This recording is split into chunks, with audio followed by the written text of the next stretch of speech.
ഒരു കുളമ്പ് പോലും ശേഷിക്കാം. യോശുവ പറഞ്ഞു, നിങ്ങളുടെ കാര്യം എനിക്കറിയത്തില്ല, പക്ഷെ എന്റെ കാര്യം ഞാൻ പറയാം. ഞാനും എന്റെ കുടുംബവുമോ ഞങ്ങളെ യഹോവയെ സേവിക്കും. നോഹ പറഞ്ഞു, നിങ്ങളുടെ കാര്യം എനിക്കറിയത്തില്ല, പക്ഷെ എന്റെ മക്കളും മരുമക്കളും പെട്ടകത്തിൽ കയറും. ഞാൻ ഇവിടെ ഇരിക്കുന്ന ചെറിനോട് ദൂത് പറയുക, നീ അവരുടെ പക്ഷം തിരിയത്തില്ല.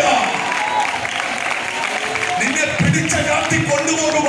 സാത്താൻ പദ്ധതിയിടുമ്പോൾ നിന്നെ വെട്ടുകുഴിയിൽ വെച്ച് കുറവ് തീർത്ത കല്ലായി എന്റെ ദൈവം കണ്ടിരിക്കുക.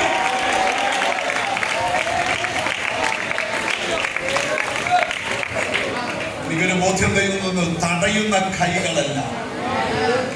ചില വീടുകൾക്കകത്ത് നന്മ വെളിപ്പെടാം. ഒരു വെളിപ്പാടൂടെ പറയാം. ദാനിയേൽ പ്രാർത്ഥിക്കാനിരുന്നു.